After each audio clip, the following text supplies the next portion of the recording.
You're the man, dude. I couldn't. Dice had an eye problem yesterday, bailed on everyone but us. Oh, really? Me, yeah, and now you today. Let's take some calls, Yeah, bro. yeah. And I got some stories, man. We go back, bro. Yes, many years. Shit, 14 years, man. Fuck. Yeah, man. Yeah, damn. Every day plugging away. John from Delaware wants to talk about one of Norton's many talents, his book, which I read.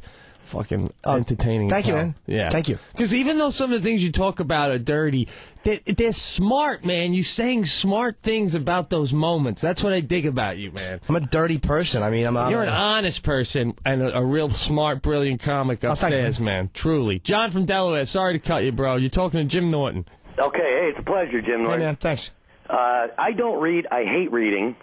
I've never read a book in my life until I got your book. I read it cover to cover, and I thought it was absolutely awesome. Oh, thank you, man. I was laughing out loud many times. My wife was looking at me like I was a moron, wondering why I was laughing, but it was a great book. Thank you, buddy. And I was wondering, are you going to be, I guess Philly's the closest big venue anywhere near Wilmington, Delaware. Are you going to be in Philly anytime soon? Nah, my closest is Martin Luther King weekend. I do 3 shows at the Borgata in Atlantic City, so I don't book anything around there because I don't want to compete with that. That's the closest thing I have, but that's not until January, whenever Martin Luther King's birthday is, middle of January. But, okay. But I have another book coming out. It's in November. It's on Election Day. It's coming out. It's called I Hate Your Guts, and it's just I just trash people I hate. It was so satisfying. Did you watch last night? Thanks, John. Thanks. Oh, the debate? Yeah. Yeah, man. It was, look, who does? I want to fuck her. I'm sorry. I want to fuck Sarah Palin. Oh, come on. I do. There's something. Why? Why? Nothing. She's got 5 kids. She bangs. She's everything that I would expect you to despise. I do despise her. Hey, winking in the Terrible. middle of the debate. I couldn't agree Say it more. ain't so, Joe. I agree. Dude, God, I'm so embarrassed for this fucking country, bro. But I don't even talk politics. How great to choke her with a Cialis rod. What better girl to choke with a Cialis rod? She stinks. She stinks, but there is something sexual about her I kind of like. That's the truth. I mean, but as far as a candidate, Biden I liked a little bit more, but I was kind of disinterested. I really don't care. Well, I was just wanted to watch a train wreck, which I thought existed. Nobody else did, man. She was terrible. That say it ain't so, Joe. Trying so hard to grab a catchphrase. Like, shut up, bitch. You're not going to have the headlines tomorrow. Oh, say it ain't so. That's the campaign slogan. Fucking nerd. Quiet. Oh, my goodness. Yeah, she was terrible. She was terrible. Oh. All right, P.S. from Ohio wants to talk to you about you and Florentine doing some on O&A. What's up, P.S.? You're on with Jim Norton. Hey, happy birthday, Jimmy. Oh, thank you, mister. When, bro? It's not. It's just a running... Oh, okay. I did it to annoy Opie one time, and that was like 3 years ago, and it just stuck, so listeners do it just to irritate him. Oh, very nice. Got it. It's like on Jimmy Kimmel when he says goodnight to some dude every show. Who's that he says goodnight to? I never watched it. I didn't even watch the episode Jimmy I was on. Kimmel, and he says something to Matt Damon, I can't come on. We ran out of time. Oh, the Matt Damon comment. Yeah, he always says. Oh, does he really? Oh, because Sarah was banging Matt Damon. Well, that's how it ended up happening, because he'd always say Matt Damon couldn't make it today. Yeah. Oh, okay. So, yeah. All right, P.S. Sorry to cut you off. What's up? Hey, it's great that Jimmy's on Unleashed. I want to know when we're getting Florentine and Levy on O&A. Well, they called in for my actual birthday in July, but whenever they want, we'd love to have those guys on, man. We just don't know where we're doing the satellite side from, because we have an XM facility in the Steinway building, which we have a really good-sized studio. We do a live studio audience on Fridays. So we don't know where we're going to be broadcasting over here, because it's all brand new. Yeah. So that will be worked out, though, man. But Florentine and Brewer's already been on. Pete, of course, is welcome to come on O&A. Brewer came on before we actually merged, so he didn't do the satellite side. I'm babbling at this point. No, you're not, man. He had a ball, man. Yeah, so you guys, we'd love to have fucking Brewer and Jim on. They're two of my oldest friends. All right, love the show, Pete. Thanks, man. Thanks a lot. I want to go down memory lane again. Lou, did you find that song I asked you to find? Were you able to find that tune? You know? Yeah. Norton, do you remember years ago, you and I were doing a gig together for, I think it was via Comedy Central, but it was at an amusement park. Yes, I do. In Massachusetts. Yep. We watched Clockwork Orange in the limo on the way up, and you had Saturday Night Fever. Yes. Yes. We could each request a movie, and you request Clockwork Orange. Just haven't changed a bit, man. This is 5-6 years ago at least. More than that. Probably closer to 9. It's probably like 1999. At least, because for me, it was the first time I was doing a gig, I think, where there was a limo. Yeah. And I remember when we go to get in the limo, it was back when you still smoked cigarettes, and we're both having a butt outside the limo, and we go to get into it, And I go, dude, limo, huh? And you take a drag, and as you're putting it out with your foot, you go, could be longer. I was an ungrateful little prick. I know. And then, this is what I wanted to say. I don't know if Lou found the song or not, but when we got to the amusement park, we were about to, we had to wait. There was a band going on before us, but they said the band is late. If you guys want to bang out your 20 minutes each before the band, and we're like, of course. It's an amusement park, there's rides, and it was young kids and stuff. So whatever, we do I go, then you go, we do our thing, we get off, we split. Then we're off stage and we're having a cigarette, and the quote-unquote band shows up. And you remember who it was?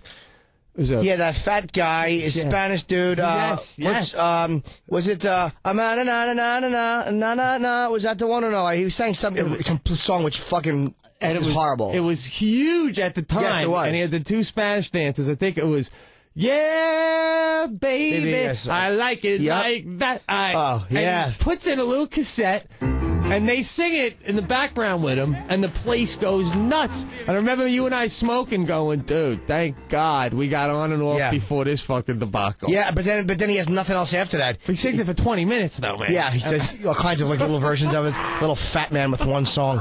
It was really awful. Oh, man. I do remember that gig alive. That was like a good money gig for back then. Oh, man. It was, dude. It was huge. Movies in the limo. Who's on line one? Is it, say, Ted, Jed from Philly? Who is that? Ed. Oh, I'm sorry. Ed, what's up, man? You got a question for Norton? Norton, how are you, buddy? I'm Hi. a huge fan. Thanks, man. All right, big question. Are we going to hear you on Stern now that the merger's happened? I don't know. I mean, the O&A and Howard, there's no hostilities between the shows at all. I mean, so it's like it's always been such a bizarre thing, the Howard O&A thing, because I don't know Howard or Robin, but I know Artie's a good friend of mine. Florentine's a good friend of mine. And recently, Anthony bumped into Howard, and he said everything was great.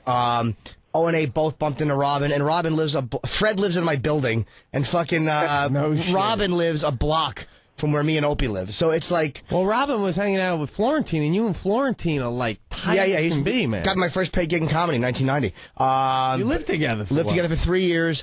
And no, I didn't meet Robin when they were dating, though. I just did not meet her. No, did not meet her. But look, if it ever came to that, when I do a show, of course I would do a show, and of course I would want Artie to do fucking our show, man. There's no awesome. Hey, shitty feelings. I saw you in Camden when you were around here, man. You killed. Oh, thanks, man.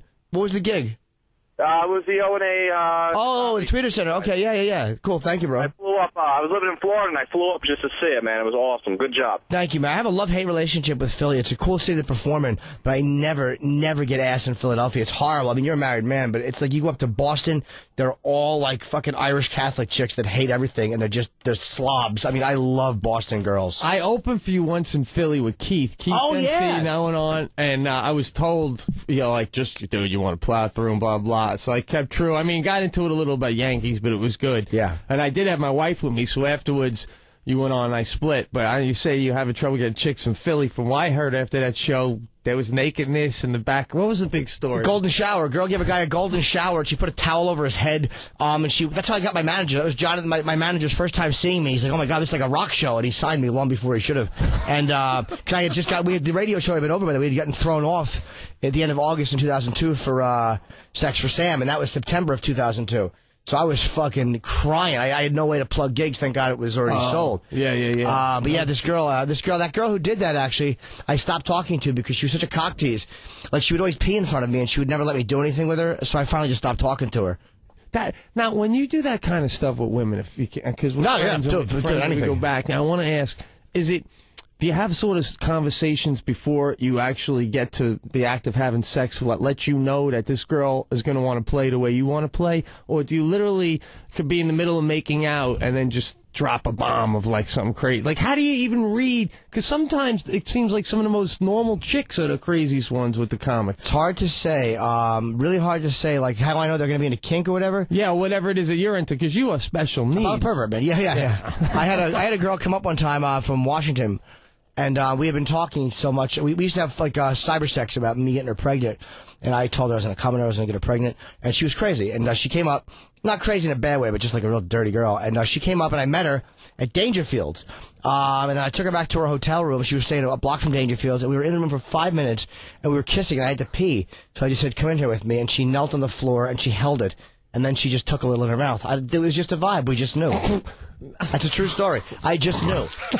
Now, see, that's what I mean about that's dirty, but it's also funny because you're being honest and there's a vibe, and it's like the same way two people look at each other and decide, hey, if I lean in, I think this girl will make out with me. Yes. It's its own little entity, man. Yeah, I always start with the neck because it's less invasive. Have you ever been wrong, bro? Oh, yeah. That's a huge wrong. Yeah, dude. But I've never been so wrong, like, where something completely bizarre. I've been wrong in the sense where I thought a girl might have sex with me, or I've allowed a tease to lead me on, like that type of stuff. Yeah. But no, man, I'm usually pretty good now. After a while, especially doing radio, it's like